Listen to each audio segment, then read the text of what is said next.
I'm going to be welcoming two great other speakers with me to continue this conversation. I'm actually going to call back the wonderful Jonathan Jennings, who introduced me, who's the co-CEO of Health in Harmony. So he's going to join me back on stage, and he will also be joined by a wonderful, wonderful filmmaker, Fanny Lindström, who has just come back from a very long trip in Sweden with the Sami people.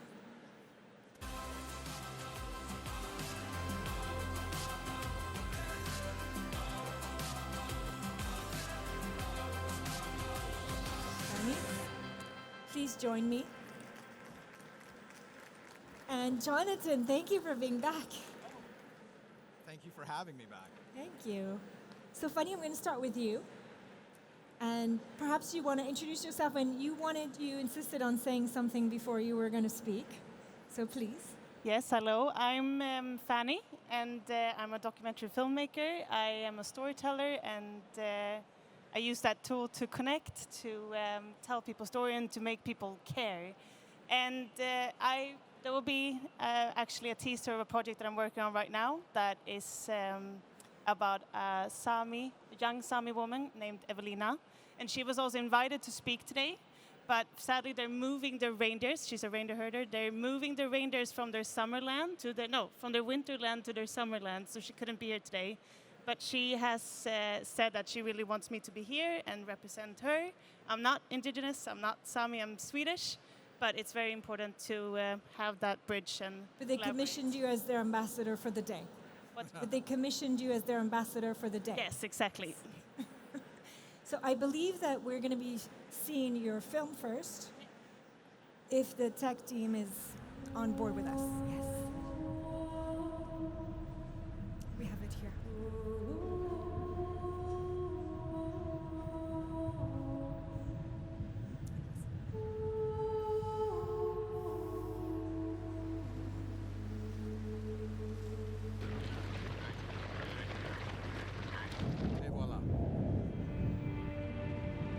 Man har inte lämnat något spår efter sig.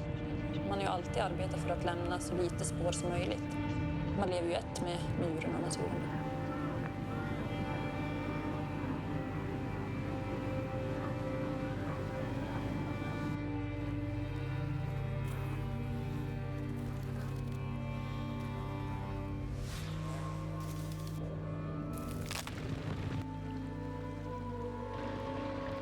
Jag personligen får ju dagligen hat skrivet åt mig på sociala medier. Hot om att de ska komma och döda mina renar.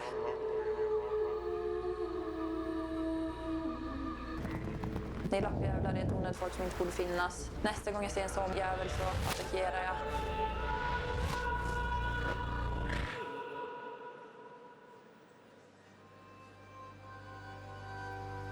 Man hittar renar som har blivit skadeskjutna eller plågade av människor som demonstrativt vill visa sitt hat mot samerna. Man känner sig hjälplös.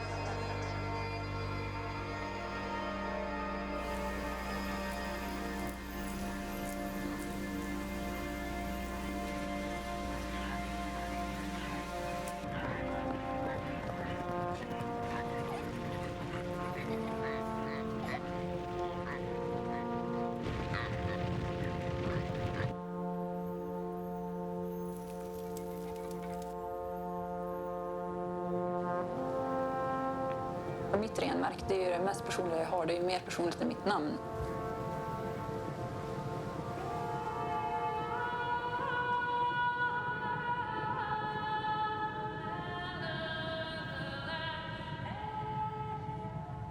Garra gure krosset, olki slupch gure autelt.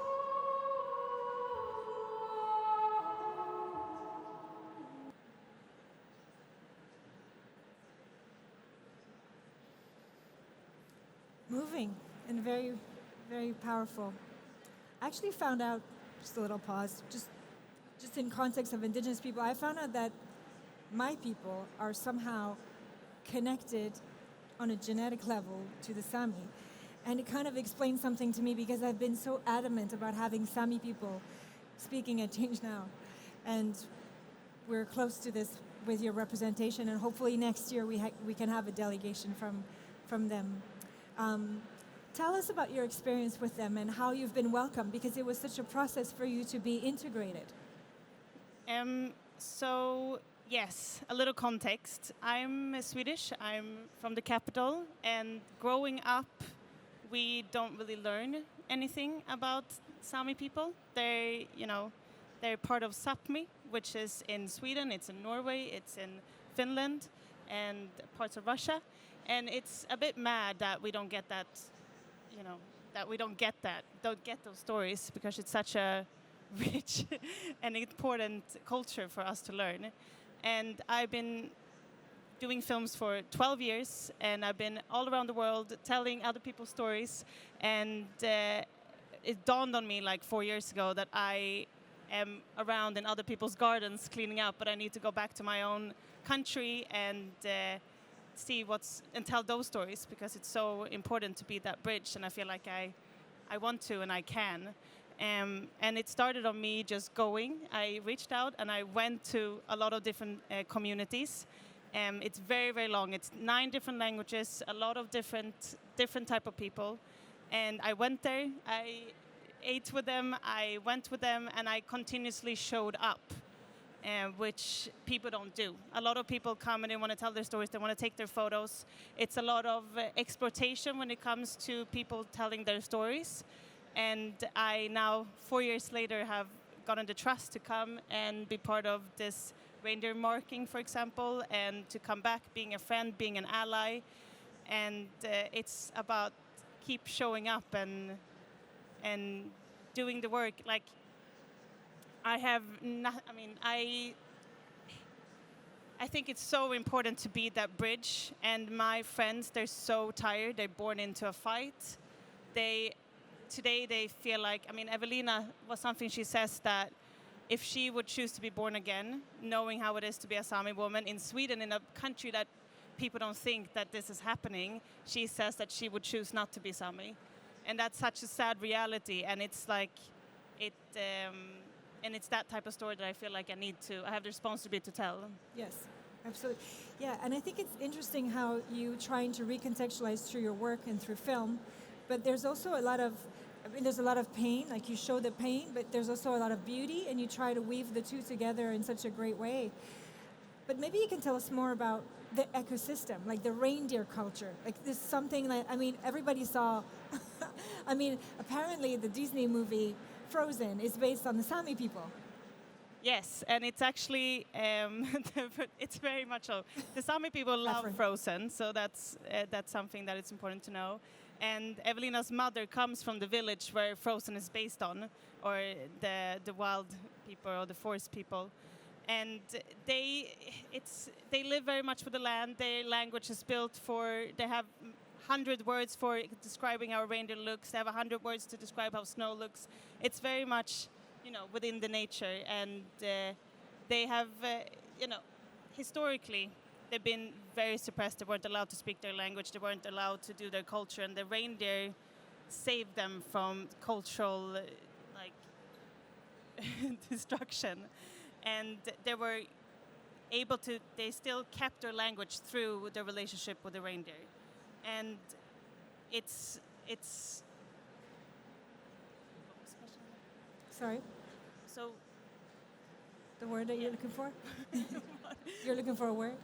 No, You're in disbelief. You're in disbelief that at this day and age, that's what you and I were speaking of when we were preparing, that they would be experiencing this and not being integrated within the society. But if you look at what's happening in Greenland, which everyone knows about, it's the same kind of dynamic where the steward of the lands are being compromised within their own identity first, and then in their sovereignty. First it's an identity thing, which that's why the work of UNESCO is so important, and then it's a sovereignty aspect. But in reference to this, I think one of the great way that we can work with Indigenous people is something you, Jonathan, have done, which you also do. You create content that way, but the way that you do it, you describe it as radical listening. Perhaps you can tell us what radical listening means, because I think in our society, we are so we're so environmentally technologically intelligent. We're lacking in environmental intelligence, and we sometimes don't read the room, like we all on our phones, and we don't radically listen to what people are saying to us. Yeah. So I might need. Is this working? a microphone. Yeah. No, you have your. Is it working? I don't know. Is it not? It's not working. I think. Hello. Yeah, maybe you use the No. microphone. Thank you. Thanks, Nora. So one of the things I want to start by saying is Earth's tropical rainforests are a pillar of our biosphere and our climate and our planetary health. The people who live in Earth's tropical rainforests, indigenous peoples, Afro-descendant peoples, and traditional peoples, they are the pillar of these life-giving rainforests. And that is the same across ecosystems. But in Health and Harmony, we work in tropical rainforests.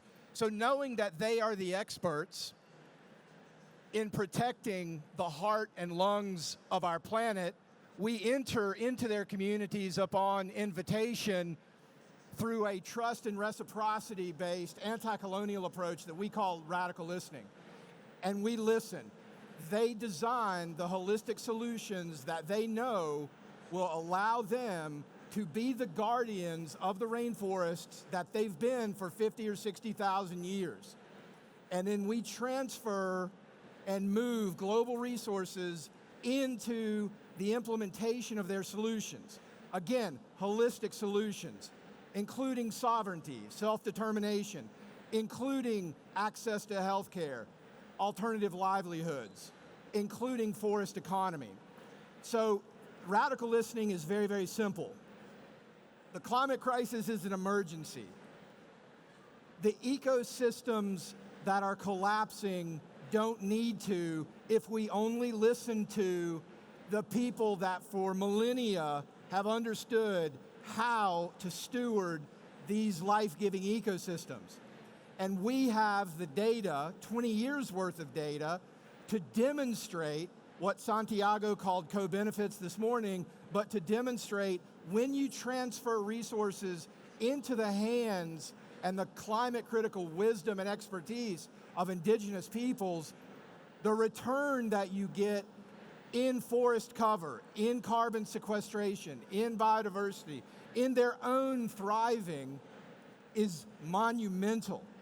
And we publish this data in Western, quote unquote, non-indigenous places so that we can show policymakers and scientists the extraordinary value of indigenous sciences and expertise.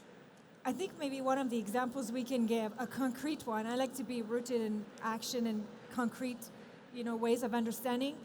You and I, when we were to one of the latest COP, we were speaking, and we had one of the women that you work with in the indigenous a rainforest in Congo, in the Congo Basin, and she gave one very simple example. In the Congo Basin, there are 7 ways to say cricket. And it's not that they have seven different types of crickets. Right. It's just that depending on the ecosystem and the climate, the name of the cricket vary. And so if there's a drought coming up, the cricket has one name. If it's a rainy season, the cricket has a different name. And I think these are the types of knowledge that we don't have. Maybe they have a different way to name the reindeer depending on the weather patterns.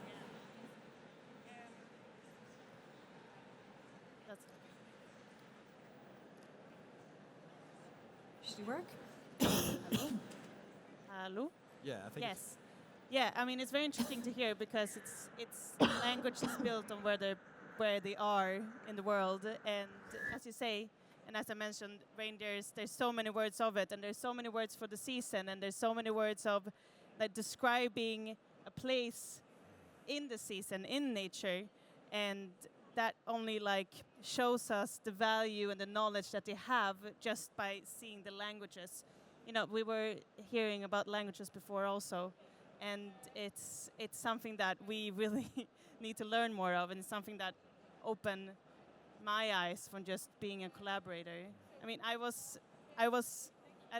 don't know if you saw in the film when they cut people's they cut the ears of the reindeer to mark who the reindeer belongs to of the reindeer. And I was just now with Evelina up north in the north of Sweden, and she saw a reindeer. We were driving down the road, and she saw a reindeer like really far away, and she could spot who that reindeer belonged to, and she knew everyone in the area who belonged to which reindeer and how they're cut. And those cuts are not, there's not Swedish words for them, they're not English words for them, they're only words in Sami. So that speaks a lot about the different how the languages are built. A word from you, Jonathan. One more example, perhaps?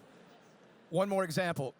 In Indonesian Borneo from 2008 to 2018, the community's solutions, and this was in a piece of rainforest about 200,000 hectares, a community of about 80,000 people, when Health and Harmony funded the holistic solution, which was involving access to affordable health care, training in alternative livelihoods, and conservation through reforestation and education.